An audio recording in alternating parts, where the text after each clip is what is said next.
Hi guys, ಎಲ್ರಿಗೂ ನಮಸ್ಕಾರ. ಏನಪ್ಪ ವಿಷಯ ಅಂತಂದರೆ ಬಿಗ್ ಬಾಸ್ ಸೀಸನ್ 11ರ ಸುದೀಪ್ ಸರ್ ಪ್ರೋಮೋ ರಿಲೀಸ್ ಮಾಡಿದ್ದಾರೆ. So the wait is over ಅಂತ ಹೇಳಿಕ್ಕೆ ಇಷ್ಟಪಡ್ತೀನಿ, ಯಾಕಂದರೆ ಸುಮಾರು ಜನ ಕಾಯ್ತಾ ಇದ್ರು.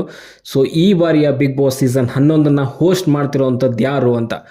ಸೊ ಲಾಸ್ಟ್ ಟೈಮ್ ಒಂದು ಪ್ರೋಮೋ ಬಿಟ್ಟಾಗೂ ಕೂಡ ಕನ್ಫ್ಯೂಷನ್ನ ಕ್ರಿಯೇಟ್ ಮಾಡಿದ್ರು ಆ್ಯಂಡ್ ಹೊರಗಡೆ ಏನು ಡಿಸ್ಕಷನ್ ಆಗ್ತಾಯಿತ್ತು, ಸೊ ಅದನ್ನೇ ಒಂದು ಕ್ಯಾರಿ ಮಾಡ್ಕೊಂಡು ಹೋಗಿದ್ರು. ಬಟ್ ಇವತ್ತು ಗಿಲಿಗಿಲಿಯ ಶೋನ ಮಧ್ಯ ಸೊ ಈ ಒಂದು ಪ್ರೋಮೋನ ರಿಲೀಸ್ ಮಾಡಿದ್ದಾರೆ. ಸೊ ಪ್ರೋಮೋ ಅನ್ನೋದಕ್ಕಿಂತ ಒಂದು ಟೀಸರ್ ಅಂತ ಹೇಳ್ಬೋದು, ಯಾಕಂತಂದರೆ ಆ ಒಂದು ಮಟ್ಟಕ್ಕೆ ಕ್ವಾಲಿಟಿ ಇದೆ. ಸೊ ಆ ಒಂದು ಯಾವುದೋ ಒಂದು KGF ಸಿನಿಮಾದ ಟೀಸರ್ ನೋಡೋ ರೇಂಜಿಗೆ ಇತ್ತು.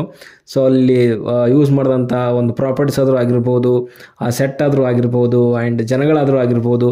ಸೊ ಒಂದು ಡಾರ್ಕ್ ಶೇಡಲ್ಲಿ ಈ ಒಂದು ಪ್ರೋಮೋನ ಶೂಟ್ ಮಾಡಿದ್ದಾರೆ. ಆ್ಯಂಡ್ ಸುದೀಪ್ ಸರ್ ಬರುವಂಥ ಡೈಲಾಗು ಆ್ಯಂಡ್ ಸೇಡಿಗೆ ಸೇಡು, ಯುದ್ಧಕ್ಕೆ ಯುದ್ಧ ಆ್ಯಂಡ್ ಅಂದರೆ ಯುದ್ಧ ಮಾಡೋರು ಚೇಂಜ್ ಆಗ್ಬೋದು, ಬಟ್ ಆದರೆ ಅದಕ್ಕೆ ಸೂತ್ರಧಾರ ಅನ್ನೋದಿದಾನಲ್ಲ ಅವನು ಚೇಂಜ್ ಆಗೋದಿಲ್ಲ. ಆ್ಯಂಡ್ ಸುದೀಪ್ ಸರೇ ಸೂತ್ರಧಾರ ಆಗಿರ್ತಾರೆ ಈ ಒಂದು ಸೀಸನ್ 11ಕ್ಕೂ ಕೂಡ. ಆ್ಯಂಡ್ ಒಂದು ಖುಷಿ ವಿಚಾರ ಅಂತಂದರೆ ಸುದೀಪ್ ಸರ್ ಸೀಸನ್ 11ನ್ನು ಹೋಸ್ಟ್ ಮಾಡ್ತಿದ್ದಾರೆ. ಅಂದರೆ ಸುಮಾರು ಜನಕ್ಕಂತೂ ಸಿಕ್ಕಾಪಟ್ಟೆ ಒಂದು ಕನ್ಫ್ಯೂಷನು.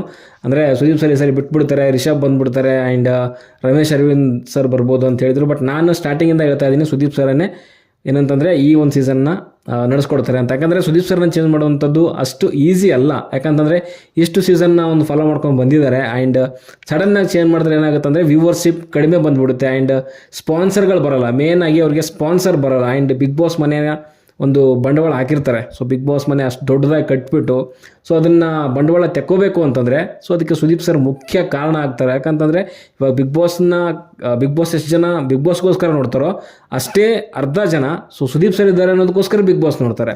ಸೊ ಅಂಥ ಒಬ್ಬ ವ್ಯಕ್ತಿನ ಚೇಂಜ್ ಮಾಡ್ತಾರೆ ಅಂತಂದರೆ ಅವ್ರಿಗೆ ತುಂಬ ಒಂದು ಅರ್ಧ ವ್ಯೂವರ್ಶಿಪ್ ಕಡಿಮೆ ಆಗೋದ್ರಲ್ಲಿ ಯಾವುದೇ ಡೌಟ್ ಇಲ್ಲ. ಸೊ ಅದಕ್ಕೋಸ್ಕರ ಸುದೀಪ್ ಸರ್ನ ಕಂಟಿನ್ಯೂ ಮಾಡಿದ್ದಾರೆ.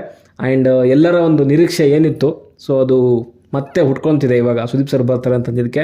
ಆ್ಯಂಡ್ ಹೊಸ ಅಧ್ಯಾಯ, ಹೊಸ ಆಟ, ಸೊ ಹೊಸ ಅಂದರೆ ದಶಕ ಅನ್ನೋ ರೀತಿಯಲ್ಲಿ ಒಂದು ಟ್ಯಾಗ್ಲೈನ್ ಇಟ್ಕೊಂಡು ಬಂದಿದ್ದರು. ಸೊ ಅದು ಯಾವ ಮಟ್ಟಕ್ಕೆ ಅದನ್ನು ತೊಗೊಂಡು ಹೋಗ್ತಾರೆ ಅನ್ನೋದು ನೋಡಬೇಕು. ಆ್ಯಂಡ್ ರಿಲೀಸ್ ಡೇಟ್ ಅಂದರೆ ಟೆಲಿಕಾಸ್ಟ್ ಆಗುವಂಥ ಡೇಟ್ ಕೂಡ ಅನೌನ್ಸ್ ಮಾಡಿದೆ 29 ಸೆಪ್ಟೆಂಬರ್. ಸೊ ನಾನು ಮೊದಲೇ ಹೇಳಿದ್ದೆ, ಸೊ ಒಂದು ಕ್ಯಾಲ್ಕುಲೇಷನ್ ಪ್ರಕಾರ ಗಿಲಿಗಿಲಿ ಒಂದು ವೀಕೆಂಡು ಆ್ಯಂಡ್ ಅನುಬಂಧ ಹೊರಡು ಅದಾದಮೇಲೆ ಬಿಗ್ ಬಾಸ್ ಸೀಸನ್ 11 ಅಂತ. ಸೊ ಅದೇ ರೀತಿಯಲ್ಲಿ ಸೊ ಎವ್ರಿ ವೀಕ್ ಒಂದೊಂದು ಕಂಪ್ಲೀಟ್ ಆಗ್ತಾ ಬರ್ತಾಯಿದೆ. ಆ್ಯಂಡ್ ಬಿಗ್ ಬಾಸ್ ಸೀಸನ್ 11 29ನೇ ತಾರೀಕು ಶುರು ಆಗ್ತಾಯಿದೆ, 28ನೇ ತಾರೀಕು ಶೂಟ್ ಆಗುತ್ತೆ. ಸೊ ಕಂಟೆಸ್ಟೆಂಟ್ಗಳು ಮನೆ ಒಳಗಡೆ ಹೋಗ್ತಾರೆ. 29ಕ್ಕೆ ಸಂಜೆ 6 ಗಂಟೆಗೆ ಸೊ ಅದು ನಮಗೆ ಟೆಲಿಕಾಸ್ಟ್ ಆಗುತ್ತೆ ಅಂತ ಹೇಳ್ಬೋದು. So the wait is over. ಖುಷಿಯಾಗಿದೆ ಅನ್ಕೊತೀನಿ. ಇದೇ ರೀತಿಯ ಬಿಗ್ ಬಾಸ್ ಸೀಸನ್ 11ರ ಅಪ್ಡೇಟ್ಗಳು ಮತ್ತು ರಿವ್ಯೂ ವಿಡಿಯೋಗಳು, ರಿಯಾಕ್ಷನ್ ವಿಡಿಯೋಗಳಿಗೆ ಆ್ಯಂಡ್ ಲೈವ್ ಕೂಡ ಬರಬೇಕು ಅಂತ ಅಂದ್ಕೊಂಡಿದ್ದೀನಿ ಸೊ ಮುಂದೆ. ಸೊ ದಯವಿಟ್ಟು ಚಾನಲ್ನ ಸಬ್ಸ್ಕ್ರೈಬ್ ಮಾಡ್ಕೊಳ್ಳಿ. ವಿಡಿಯೋ ಇಷ್ಟ ಆದರೆ ಲೈಕ್ ಮಾಡಿ ಅಂತ ಹೇಳಿಕ್ಕೆ ಇಷ್ಟಪಡ್ತೀನಿ. ಸೊ ಪ್ರೋಮಲ್ಲಿ ಅಪ್ಲೋಡ್ ಮಾಡೋಕ್ಕಾಗ್ತಾಯಿಲ್ಲ. ಅಪ್ಲೋಡ್ ಮಾಡಿದ್ದೆ ನಾನು, ಬಟ್ ಅದು ಕಾಪಿರೈಟ್ ಸ್ಟ್ರೈಕ್ ಬಂದಿರೋದ್ರಿಂದ ಸೊ ಇಲ್ಲಿ ವಾಯ್ಸ್ ಓವರ್ ಮಾಡ್ತಾ ಇದ್ದೀನಿ. ಸೊ ದಯವಿಟ್ಟು ಚಾನಲ್ನ ಸಬ್ಸ್ಕ್ರೈಬ್ ಮಾಡ್ಕೊಳ್ಳಿ, ವಿಡಿಯೋ ಲೈಕ್ ಮಾಡಿ ಅಂತ ಹೇಳಿಕ್ಕೆ ಇಷ್ಟಪಡ್ತೀನಿ. ಮುಂದಿನ ವಿಡಿಯೋದಲ್ಲಿ ಸಿಗ್ತೀನಿ. ಅಲ್ಲಿ ಗಂಟ ಬಾಯ್.